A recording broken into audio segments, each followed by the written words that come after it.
right, thank you. Well, my name is Logan, and I am touched at your presence here on a snowy day. I think it's supposed to start getting worse during the course of this talk, so thank you for coming. There are handouts if you didn't get one. I think there's still a few in a pile there that just sort of offer an outline of what I'll be covering this afternoon.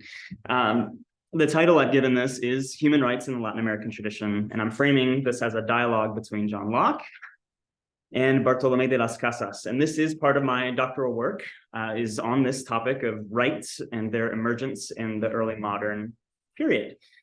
So in case this is not your first field, political theory or ethics, rights is very much a universal feature of political discourse in a lot of the world today, but it certainly has not always been that way. In fact, you certainly had in the ancients of Plato and Aristotle and so forth, discussions about justice and goodness. And you even had a concept that's often translated as natural right, which was really a sense of natural law that was discussed in that time period. But there was no notion of universal human rights like we have them today, in the sense that every single human being, not on account of their status in society. Roman citizens had rights, but that was particular to that status. But actually the idea that every single human being, because of their humanity, comes with a certain kind of rights that dictate how they should be treated. That's a modern idea. And in the Anglo-American world, I've found we tend to associate maybe one of the earliest expositors of this idea to be John Locke, the British political philosopher, whose dates here are on this sheet. And I have the dates there for you to see that others have been speaking about rights earlier than Locke. And it's hard to pinpoint an exact moment when human rights emerged in political Western discourse. But I was struck in the course of my research that much of Latin America doesn't associate the idea of rights with Locke at all. They don't really read a lot of Locke in their political theory classes. And instead, the figure from the early modern period who they tend to cite much more in this regard is this thinker named Bartolomé de Las Casas. Las Casas was a Dominican friar and later bishop. He was known as an advocate for indigenous peoples. He wrote volumes, particularly chronicling history, feeling the need to set the story straight about how the Spanish were actually treating indigenous peoples, bringing those accounts before the eyes of the authorities in the church, as well as the crown in Spain, and essentially advocating for policy change on account of what was actually happening on the ground. And in the course of Las Casas's writings, we find many things that maybe we tended to associate with Locke. We find even an idea of consent of the governed. We see ideas of property emerging on the scene over 100 years before Locke made them more famous, at least in the Anglo-American world. But despite the fact that we have these two regions of the world looking to two different early modern figures as they trace the trajectory of human rights, really no comparison at the level of comparing their works has been undertaken in the literature of human rights. And that's really the aim of my dissertation, is to make that comparison explicit. Where you do see more literature these days is in the relation to this Latin American tradition to human rights. And those of you who read articles for this seminar, I still think that's awesome. Thank you for doing that. You read an article by a guy named Paulo Carroza, who's a legal scholar who does argue that there is such a thing as a Latin American tradition of rights, and that it has made substantial contributions to how we understand human rights, even in Anglo-American spheres today. So Carroza and others point, for instance, to the role of Latin Americans in the formation of the Universal Declaration of Human Rights. That is this document that was produced early on in the history of the United Nations. It was in large part a reaction to the horrors of the Second World War, and it was formally declared and agreed to, assented to by most of the world's nations in 1948. But what's often not mentioned, but now is coming to light in the studies of the transcripts of how that document got put together, is the key role played by Latin American delegates in the formation of that document. So even the motion of having a Declaration of Human Rights, that would be a good thing for the United Nations to do. Actually, we've learned that idea was put forward by a number of Latin American delegates and actually met with either coolness or hostility from Western nations, particularly France and England, and also the Soviet Union. So it was really Latin America that pushed for this to be included. And then it was also Latin Americans who played a role in the actual document being written. So John Humphrey, who was a Canadian, was appointed as the head of the Division of Human Rights within the United Nations, but he drew on submissions from Panama and Chile in terms of the actual material that would make it into the UDHR. And those submissions from Panama and Chile, in fact, were drawing on a document from 10 years earlier that was put out by the Organization of American States, or at least the predecessor to the organization that we now refer to by that name. And what's interesting about this Latin American contribution is not only that it's just putting human rights onto the public scene or the global geopolitical scene, but also that there's a particular Latin American flavor that comes out and is in fact seen in this document that is different from what we might call the Anglo-American stream of human rights. So in the tradition of Locke, Anglo-American human rights often emphasizes concepts like individual liberty, property, as well as a sense of distrust of government. That's certainly, as we'll see, how Locke frames his theory of rights. It's very much rights that you have to protect yourself from a large monarchical government of the kind that someone like Thomas Hobbes would advocate for. And yet in the Latin American tradition, we find different set of emphases. In some sense, they resonate with the French Revolution, but as we will see, they actually sort of go back into history, into the medieval era, and this tradition of natural law inherited from Aristotle and Aquinas. We have ideas like equality at the forefront, fraternity, this idea that rights need to be tempered with duties. There actually was a motion to include a list of duties as well as rights in the UDHR that was ultimately rejected because it smelled too Catholic, smelled too natural law-ish to be incorporated. And yet, even if you read the Declaration, you see there's a section on family. You see there's a section on society. These are the kind of things that, at least in Canada and the US, that often don't get spoken of, in the sense of we're talking about rights. And as we speak about this, we need to speak about the role of the family. That's, in a way, a different flavor that Latin America brought to the table in the course of this document. And we also see here a more positive sense of government. Government is not necessarily what needs to be protected.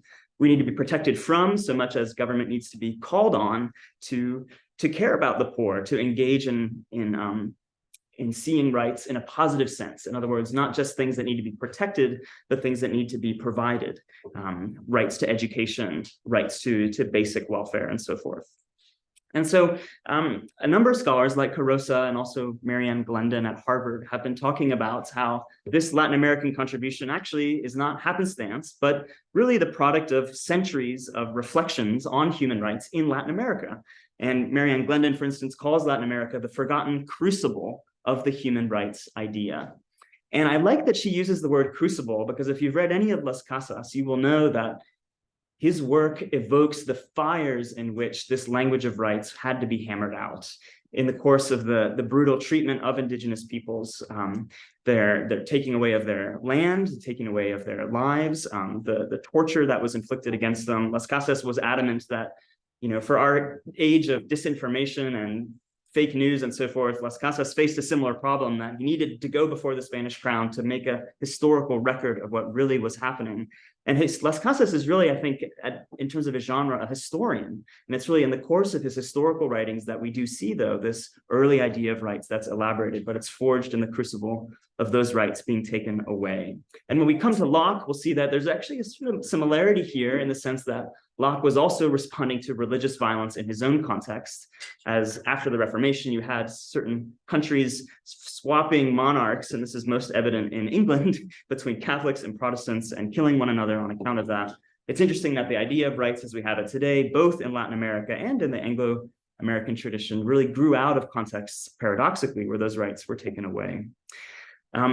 Just a brief note about what my methodology is. I gather that's an important thing for the study of ethics, and I am following what I see as the methodology that Charles Taylor adopts in a lot of his work. Taylor, who's a political philosopher at McGill, and he speaks of studying our current social practices through looking at the genealogy of our ideas. So Taylor's point is that when we come to an idea, I would say, like human rights, we find it can be so familiar that it's hard to actually see it clearly, or examine it, or analyze it, or criticize it without getting some critical distance.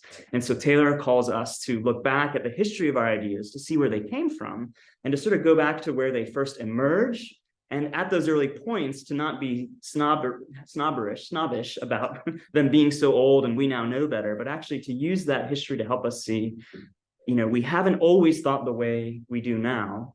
And maybe there are things from the past that bear revivifying and bringing back to present day use. And so that is how I'm presenting Las Casas in particular in the course of this presentation, is asking whether there are elements that we've lost from Las Casas in the course of the development of human rights, which I do think traces its way through Locke to us.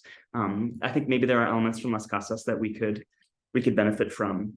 And so that is basically the scope of my project. I'm comparing Locke and Las Casas, but really using Locke to draw out the distinctives of Las Casas and to ask what he has for us today.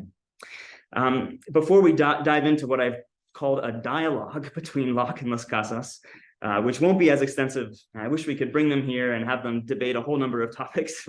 But I'd like to just point out why Locke and Las Casas are just an interesting pair, besides the fact that they both talk about human rights at an early time. One thing you'll notice when you read either of them is the surprising amount of religious language that appears in their texts. This in part was just the norm in this time period. It was very much, especially in Europe, a religiously saturated culture. And you may know, if you've studied Locke a bit, there's actually a lot of debate on whether Locke's religion was genuine. We know it seems he had a Puritan upbringing, but there are a number of people who now question whether Locke's theory can stand on his arguments from reason alone. If he often argues for things in terms of reason and revelation, trying to say that whatever he's arguing really is supported by both of those things. But a number of scholars today have suggested maybe he was just playing up the revelation side to not get in as much trouble as Hobbes got into, who came across much more clearly as an atheist, even though Hobbes himself denied that. And so perhaps here Locke is just playing the religion card to not lose a following. With Las Casas, it's harder to say that. This is someone who very much exhibited a passion to see indigenous peoples come to know the truth of the Christian faith. And on account of that, as some of you read for this course, Las Casas has fallen under criticism, as well as Locke, in terms of their role embedded in these colonial imperial systems. We see this very clearly with Locke. This is something that authors like Barbara Arneal have been talking about, where he served on what was called the English Board of Trade. It was a government institution very much involved with regulating things like the slave trade. Locke also helped write the constitutions for the colonies of the Carolinas, constitutions which enshrined a certain right to slavery. And so there's been a lot of what's been called a Janist-faced reception of Locke, in the sense that some people still like his ideas of equality and so forth enshrined in documents like the US Constitution, but there's also this appreciation now that he was embedded within a colonial project that has tarnished the things that he wrote, and we need to read him in that light. And Las Casas is seen similarly. In some sense, as I've mentioned, he's celebrated as a forerunner of the idea of human rights in Latin America, but on the other hand, he is seen as being within this larger Spanish imperial project. And one of the articles I think you read was focused on how Las Casas seems to perhaps have introduced the idea of race. And this maybe he did inadvertently by wanting to emphasize the humanity of indigenous peoples, but doing that in such a way that emphasized that they're different from us, but yet they're still human. And so Bonvicano from Duke in that article argues that one thing that Las Casas did that was perhaps unintentional, he calls Las Casas a racialist and not a racist, is that by putting indigenous peoples in a separate category, he actually kind of created this category in our minds of human but different that ended up being a forerunner of the idea of race, which was problematically misused against people like indigenous peoples and other minorities in the history of Western European thought.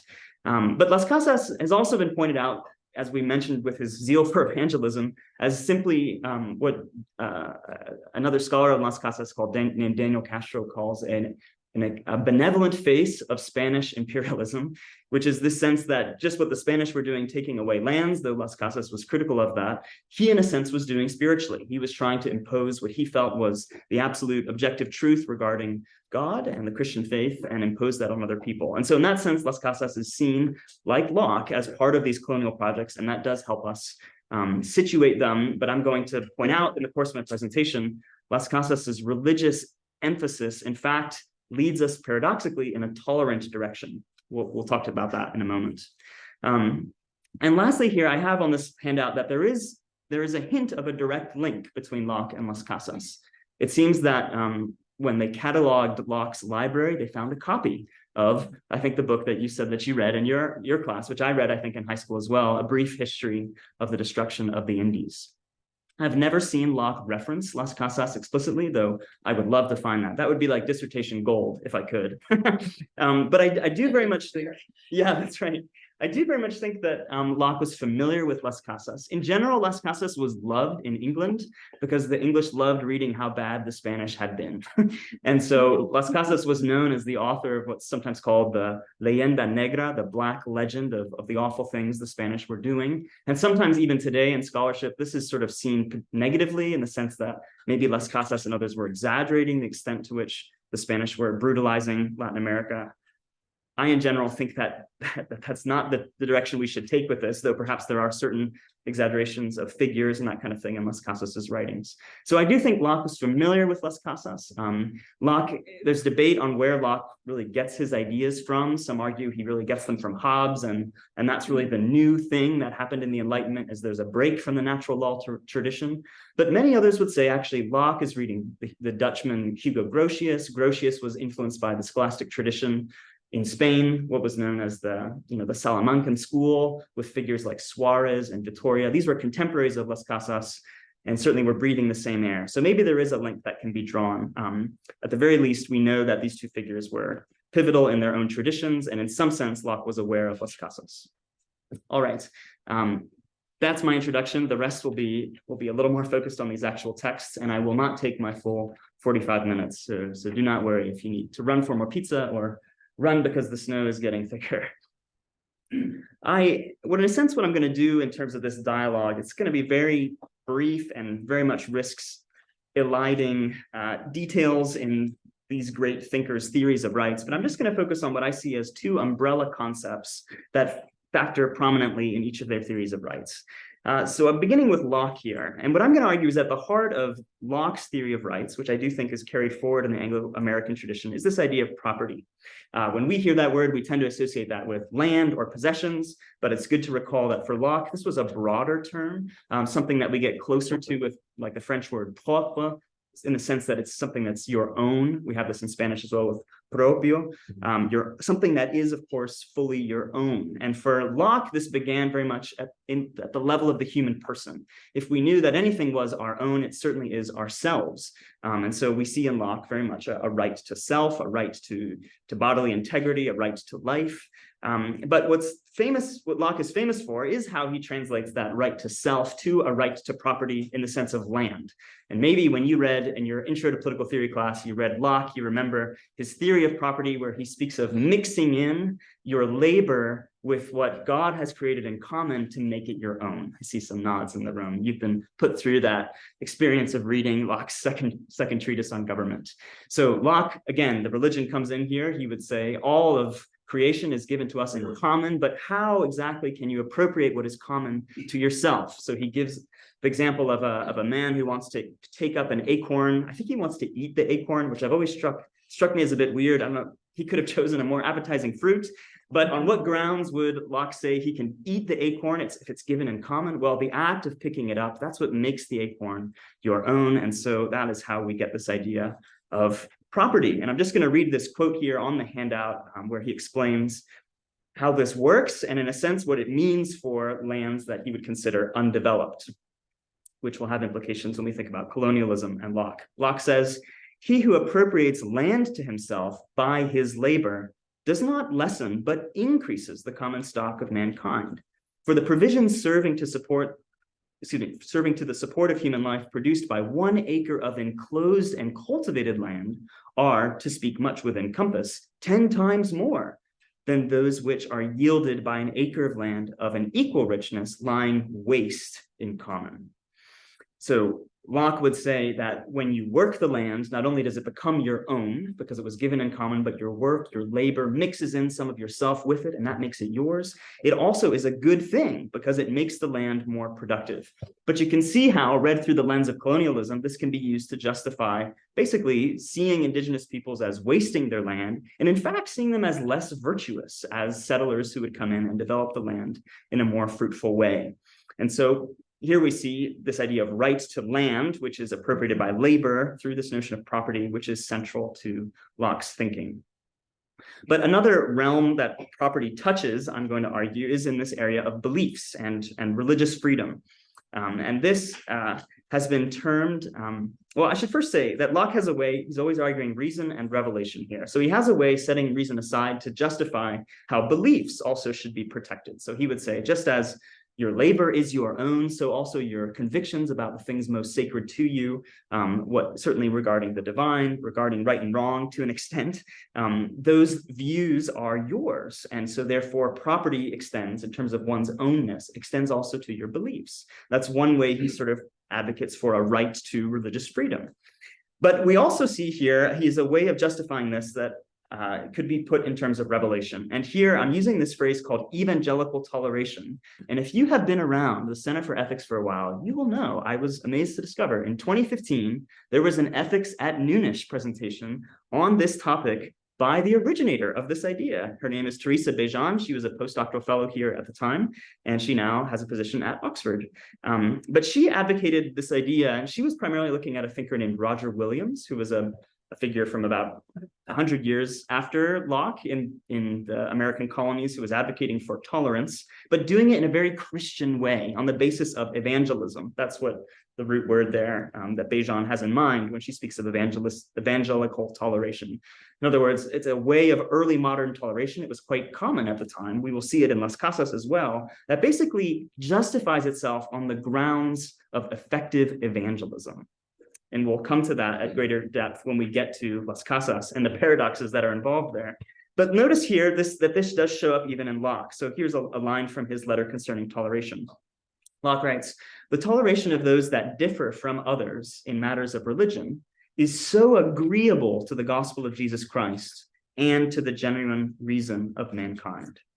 So we've spoken about a bit of some of his arguments regarding reason, but he says that toleration is also agreeable to the gospel of Jesus Christ.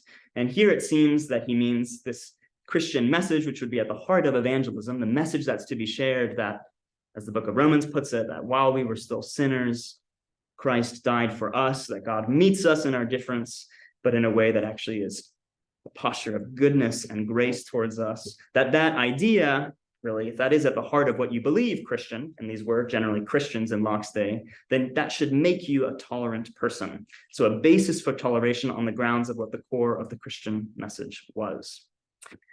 So in sum, I would say property is a central idea for Locke, but we do see this notion of evangelical toleration sneaking its way in, although it's very much something that sort of comes alongside his other arguments that perhaps can stand on their own without invoking religion. But I turn now to the other side of the handout to think about Las Casas. And what we do find in Las Casas is a kind of use of rights language that is in the modern subjectivized sense, which just means it's confusing to do this in Latin because the word use is usually used for right in the early sense of natural right, natural law, which is really more a kind of law embedded in the created order. But there's also a sense in which use is used, and we see this in Las Casas. De Unico, the work I'm focusing on here, was written in Latin. It is used in this subjectivized sense, just in the sense that it's tied to subjects, to individuals. And that is the modern way that we tend to use the word right. And I have here this list of 3 levels of goods, which sort of are the hierarchy on which Las Casas hangs his theory of rights. Though again, he doesn't use this word right consistently and always in the same way. I am very much arguing that this is an early, less systematic form of rights. And yet, Las Casas argues that all human beings, they have possessions, and very much he saw land as a possessions that indigenous people held. And Las Casas saw that actually that land was something they had a right to. Las Casas is just here inheriting this view from Cicero and the Stoics that land was sort of yours by long occupation. So actually Las Casas very much was a defender of the lands of indigenous peoples. This was complicated because Alexander VI, the Pope, had given Spain what was called the papal donation of the New World. In the sense, he gave them the New World for their, well, this is the question, for what? For Las Casas, he said it was a spiritual donation in the sense that the Spanish only had the rights to present the message of the Christian faith in a peaceful way. But of course, the main way the crown took it, and certainly the conquistadors on the ground, was that this was actually a land donation that was done by the Pope. But Las Casas didn't see it that way. And actually, towards the end of his life, when some people feel he was getting just jaded with how his efforts had produced so little fruit, he actually argues in one of his final works that, that really the only proper response of the Spanish at this stage was to give all of the land back, which would be powerful, I think, for us to pick up and engage with in our conversations about Indigenous relations in Canada as well. Las Casas seemed at his time to feel that maybe that was an option that at least needed to be heard out. So Las Casas has a robust sense of rights to land, but also he has certainly a high regard for rights of the body. This would include right to life as well as right to bodily integrity. And if you get the sense, if you read his historical works, you'll just realize he just feels the need to record all the episodes he can get his hands on of how Indigenous peoples were mistreated bodily. And this really, it makes his work very painful to read, but you really see that this is a theory of human rights, I'm going to argue at the very end, that really is centered around suffering. And a year ago here at the Center for Ethics, there was a series of talks on Hannah Arendt. And this was a theme in her theory of rights as well. Very much Las Casas's focus, you can tell his heart is drawn to cases where he sees the body and life taken away. He feels the need to write it all down for perpetual record. But finally, I have here, and the reason I start with this is because at the top of this hierarchy for Las Casas is the soul. And when you read a book like De Unico, you see that what he's most concerned about, at least in his own words, though he's drawn to suffering, he's most concerned with what he might call eternal suffering.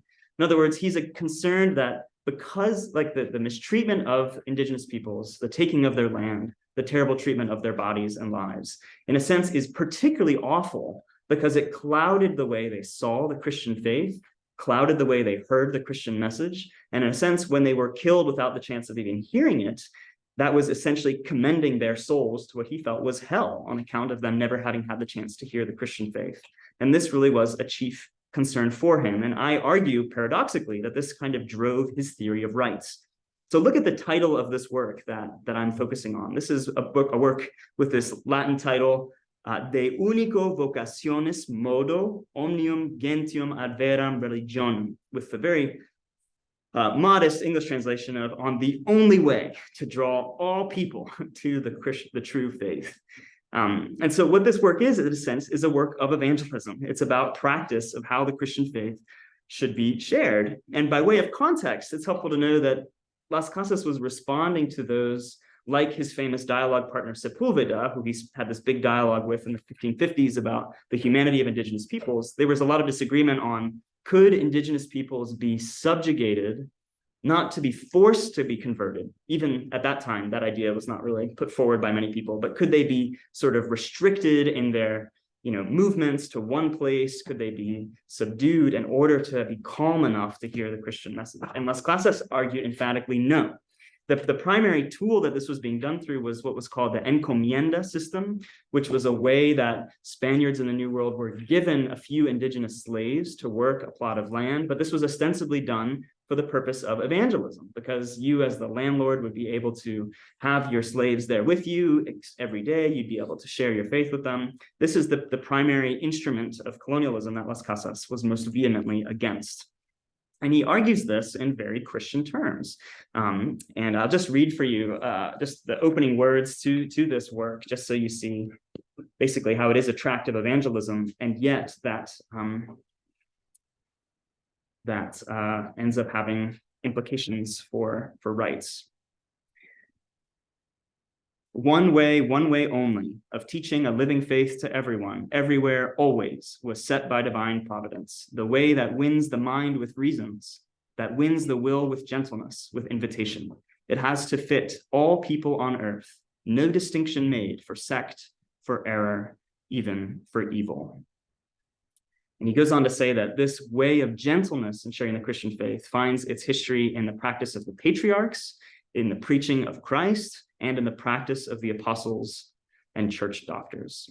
So Las Casas here, I'm arguing, has a sort of a two-stage argument. First, he wants to say there is just one category for humanity in the biblical perspective, and so therefore it's not appropriate to see these as lesser people in any way. And second, this one category for humanity that's invoked in evangelism passages in the Bible also is very explicit about a certain way that evangelism is to be done, the modo of evangelism. It's to be gentle and invitational, using reason instead of violence. And basically what I suggest here is that what we find is not just evangelical toleration, as Bejan argues, but even what I'm going to call an evangelical theory to rights in general. Because what I'm suggesting is that in Las Casas, there's kind of an arch right that's the most important right of all others. And it's odd to call it this because we don't see this as the arch right today necessarily. But for Las Casas, the arch right that every human being has is the right to certain conditions under which you can genuinely hear and respond to the Christian message. So he refers, for instance, to pupils and students, and he says a student can't learn unless they have leisure and quiet. And so he argues if someone is going to learn about the Christian faith, they need to be free of emotional upset, born of fear, depression, sorrow, fury, outrage, despair, and humiliation. In other words, the wrongness of the dispossession of possessions and violence against the body for Las Casas is intensified. It is wrong in itself, but it is intensified because the conditions in which those rights are being taken away is one in which you would be so distracted that you could never be open to actually considering the Christian faith for yourself. And the terrible example of the Spanish would lead you to feel, as many indigenous peoples did, that basically, why would you ever want to worship this God if this is what this kind of God stands for? And so what I argue is that there is a paradox here, that here you have a right to religious freedom, and I'm actually going to argue a right to more than just religious freedom, but it's based on a very narrow religious doctrine. And I think maybe someone who draws this out very clearly of how this is an issue for us today is someone like Isaiah Berlin, another great political theory 101 author that we tend to read. Isaiah Berlin really takes aim at monism as the great enemy of modern liberal thought, this conception that there is one system of beliefs that is absolutely true. For Berlin, if you have such a conception of political ideas, that's only going to lead you necessarily into imposing those beliefs on others. And yet here in Las Casas, paradoxically, we find not only a monistic view of religion, but if we took the most narrow and monistic part of that religion, the doctrine of evangelism, that for Las Casas paradoxically has become the very ground for toleration. I need to tolerate you in the hopes that one day you'll be able to hear the Christian message and receive it for yourself. And that's going to dictate the way that I should treat you. And it's going to dictate the way I treat you, not just in that I shouldn't force my beliefs onto you, but I argue here under this potential contribution section, there is even space here for what are often called positive rights. So whereas for Locke, we see very much rights are in the sense of being free from government intervention, for Las Casas, if what's required for hearing the Christian faith is not just absence of violence, but also presence of education, presence of welfare, presence of a good example from Christian people around you, then that actually, in a way, moves us to what is seen as a more modern, more contemporary understanding of rights, where we speak about rights to education and so forth, ideas which are really not present in Locke at all, but weirdly, through the lens of evangelism, have kind of a place in Las Casas's thinking. So I argue that is something neat and worthwhile to bring forward from Las Casas today, or at least to acknowledge that we already have this in practice and to appreciate that it has actually some history to it in the history of human rights.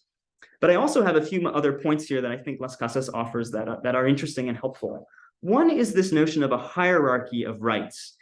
In the Lockean tradition, property is property and rights are rights. You don't really get a sense that rights to land are more important than rights to life, though perhaps there is sort of a de facto, everyone should know, it's common sense that perhaps some rights are superior to others. But isn't it the case that in a lot of human rights discourse today, we have contesting rights claims? And I have here in mind an example like gun control, where you very much have people affirming rights on the basis of the Second Amendment, which I would say for Las Casas are in the category of rights of possession, but perhaps there's more to it that could be argued for. Whereas on the other side of that issue, you have people arguing what I would say for more rights of life issues, that there's a sense in which your rights to possessions are rights, but here Las Casas gives us a framework to say, yes, but certain rights are subordinate to others, and perhaps a right to life is the clearer and trumping right in this case. I think that could be helpful for our confusing human rights discourse today.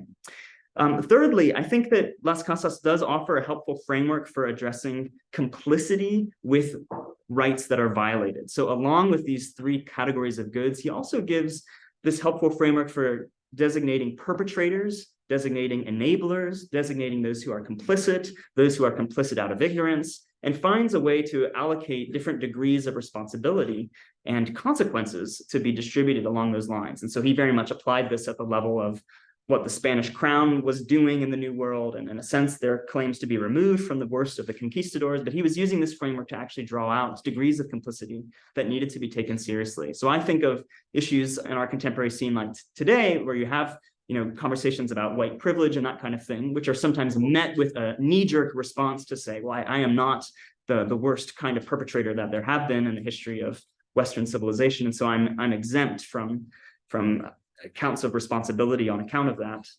I think that Las Casas can help us see, actually, it gives us the framework to not to give up on that kind of an argument, but to actually bring nuance and say that is not an excuse for not taking these claims seriously as they're made.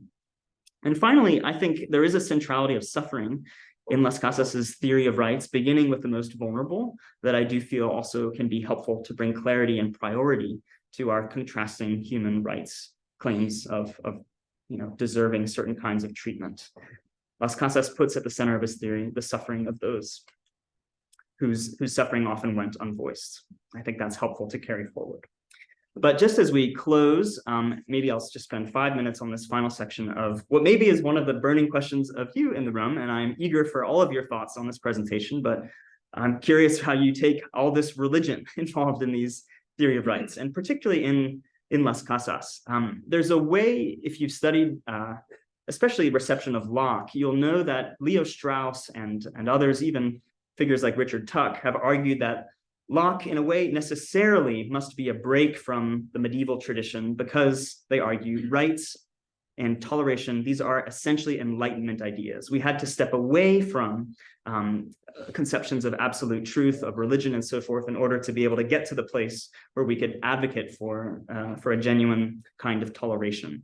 And I think Rousseau puts this in terms that, and this is Teresa Bejan who points to Rousseau for I think, what encapsulates this idea. Rousseau writes in The Social Contract, "It is impossible to live in peace with people that one believes to be damned."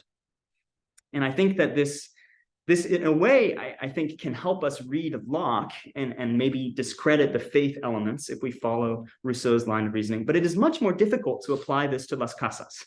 It's hard to place a line of argument on him that says, really, he was a closet atheist, and all these treatises on evangelism were just, again, ways to please people, when he really had a subversive agenda. That agenda was toleration. Though, interestingly, there are people who have tried to make this argument about Las Casas.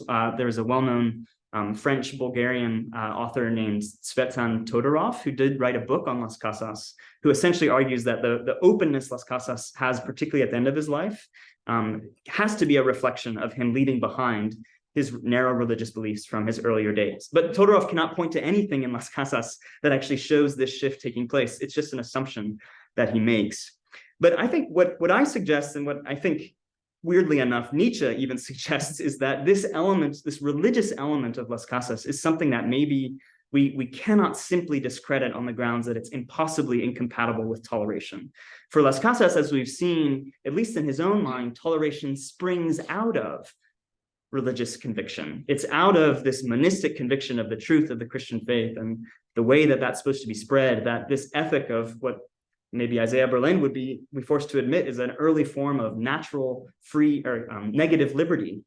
Negative liberty finds its origins in a monistic source. And I mentioned Nietzsche because I do think Nietzsche was often talking in the genealogy of morals about what he felt was this slave morality that was the hangover of the Judeo-Christian tradition that enshrined ideas that we should care for the vulnerable and the weak and have our societies oriented around them. I think if Nietzsche saw the Universal Declaration of Human Rights, he would be very troubled and see it as a document that stifled the will to power of those individuals who were strong enough to break free from the captivity of this Judeo-Christian tradition. And so I end with that because I do think Nietzsche maybe helps us be more honest with what we would perhaps not want to see or not expect to see in terms of the religious origins of some of these ideas.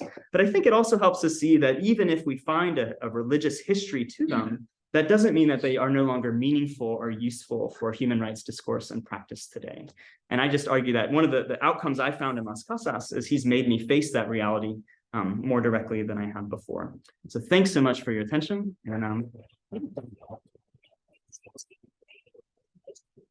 thank you so much.